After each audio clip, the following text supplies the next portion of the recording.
Ustoz, Shayx akademiyasini boshqa akademiyalardan farqi qanday va shu 5 yil davomida qanday yutuqlarga erishildi? Shayx Imom Sodiq akademiyasini asosiy bir yutug'i bor va buni boshqa arab yoki boshqa ta'lim muassasalari, turk muassasalaridan ham eshityapmiz. U ham bo'lsa biz birinchi yildanoq bir omilga katta e'tibor berganmiz. Ya'ni shar'iy ilmlarni yoki mutaxassis ilmlarni birinchi bo'lib o'zbek zamon ustozlaridan qabul qilib olishi, ana shunga urg'u qaratganmiz. Demak, bizda har bir ilm arab tili bo'lsin, fiqh bo'lsin, aqida bo'lsin, mantiq bo'lsin, balog'at bo'lsin, hadis bo'lsin, tafsir bo'lsin, birinchi ustoz, o'zbek ustozda o'zini ona tilida bu ilmni oladi. Bu nima beradi talabaga desa, demak, u ilmni ildizlarini yaxshi tushunishlik, uni yaxshi hazm qilishlik, o'zidagi ma'lum bir qoidalarga solishtirib, ona tilidagi yoki o'zbek urfidagi yoki O'zbekistonda eshitgan bir masalalarga qiyoslashlik, taqqoslashlik, mana bu narsalarni oladi. Va bu bizga katta bir foyda keltirdi. Talabalarimiz yaxshi ilmiy malaka hosil qilishda katta o'rin tutdi. Ba'zida savol ham kelishi mumkin. Arabda olar ekan, arab bilan boshlarkan, arabcha tili chiqar ekan, boshqa qilar ekan degan so'zlar bo'ladi. Men o'zim bilasizlar, ko'p joyda o'qiganman, 20 yildan beri shu sohani ichidamiz. O'sha arab tilida tili chiqar ekan yoki birinchi ilmni arab tilida olar ekan degan talabalar bilan gaplashib ko'rganman. Xoh Turkiyada turkdan olayotgan yoki arabdan olayotgan, Misrda tajribalarni ko'rganman. Rostini aytganda ular masalalarni chuqur, ildizgacha tushunmagan bo'lib chiqyapti. Chunki bu ilmlarni ko'p qismi lug'at tilga ham bog'liq, lingvistikaga ham bog'liqda. Yana ba'zilar urfga bog'liq, yana ba'zilari maqol, nima deydi, otalar so'ziga bog'liq, tushunyapsizmi? Siz qanchalik o'sha shar'iy ilmlardagi asoslarni o'zingizning ona tilingizga bog'laganingiz, o'zingizdagi urfga, o'zingizdagi bilimlarga bog'laganingiz sari uni chuqurroq tushuna boshlaysiz.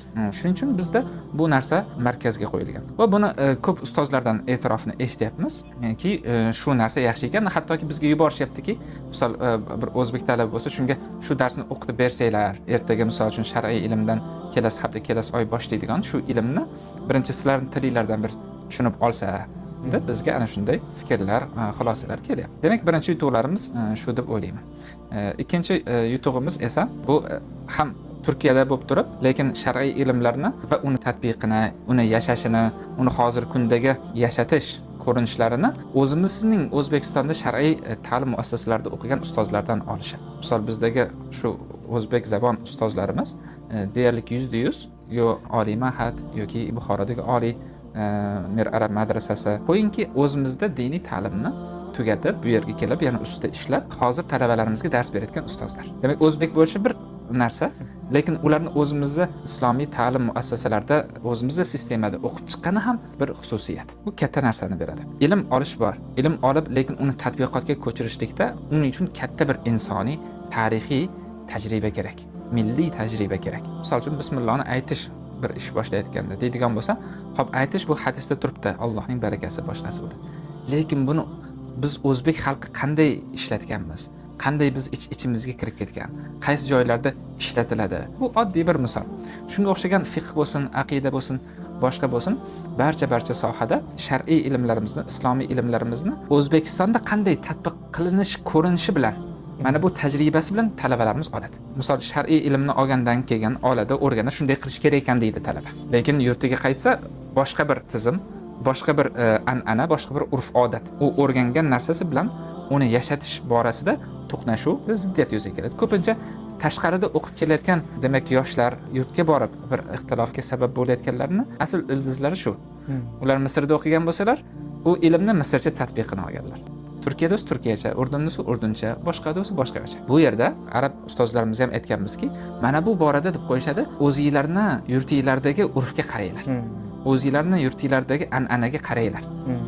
Tizimga qaranglar. Shunga qarab moslab aytinglar deydi. Uni o'sha katta ustozlar aytishadi. Chunki bu yashatish mavzusi qiyin mavzu.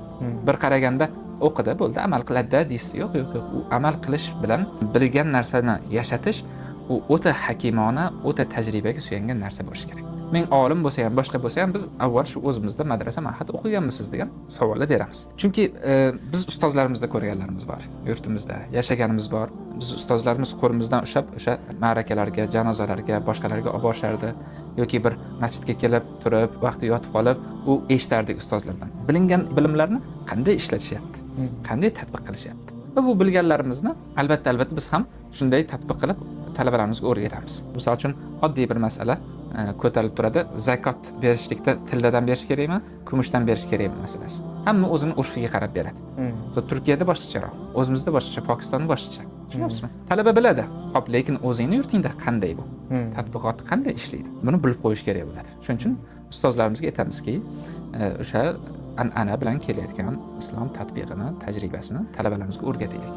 Har bir ilm kelganda. Misol uchun e'tiqod, aqida masalasi bo'ladigan bo'lsa ham, qanday masalalar bizda dolzarb, bizda aktual. Dars o'tish davomida ana shu masalani aytib ketamiz. O'zbek hozir segmentida mana shu masala aktual, unga bunday yechim bor, bunday yondashuv bor deb ketamiz. Uni arab yoki turk boshqa berish mumkin, lekin uni dolzarblik bilmash mumkin. Natijada ilm samarasi kamroq bo'ladi. Va uchinchi yutug'imiz aytamanki, mana bu ikkinchisining davomi albatta O'zbekistondan bir ustozlarimiz, masjid imomlari, bir tuman imomlari bo'lsin yoki oliy ma'had madrasa ustozlari kelsa albatta suhbatga chaqiramizki, mana tanib olinglar. Bu kishi bizning ustozimiz, bu kishi bizning domlamiz, bu kishi palon masjid imomi, bu kishini tajribalarini olishadi, talabalar o'rganishadi, savollar so'rashadi va O'zbekistonga borganda ham bu ustozlarni bilan bog'lanib turinglar, ehtiromini joyiga qo'yinglar, uzoqdan ko'rsanglar, yugurib borib qo'llarini olinglar deb aytamizki, bu ham o'sha an'anaviy bo'lib kelayotgan urf-odat, ahli ilm orasidagi birlikni ta'minlovchi vositalardan hisoblanadi.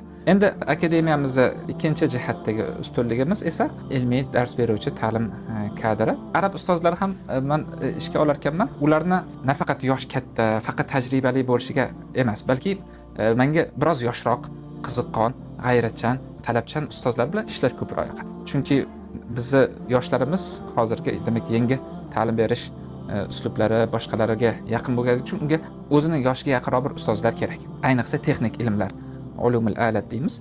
Texnik ilmlarda ana shunday ustoz bo'lgani yaxshi. Katta ustozlarcha, tajribali ustozlarcha desa, ular bilan alohida suhbatlar, alohida kechalar, misol uchun Shayx Mahmud Durra hazratlari bilan har hafta o'tirib, ulardan bir ma'naviy ruh, bir tajriba, kattalarning siymosini bu bilan olamiz. Va yana shayximiz Shayx Muhammad Sodiq Muhammad Yusuf hazratlari va u kishining o'g'illari bilan bu muassasani tashkil qilganimiz ham biz uchun katta yutuqlardan. Chunki hazratimizning shogirdlari borki yer yuzida, illo Shayx Muhammad Sodiq akademiyasini ko'rsam, u yerdagi talabalar bilan ko'rishsam degan ishtiyoqlari bor.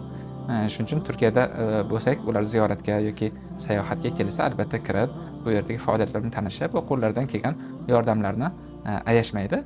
Bu esa biz uchun va talabalarimiz uchun katta yutuq hisoblanadi.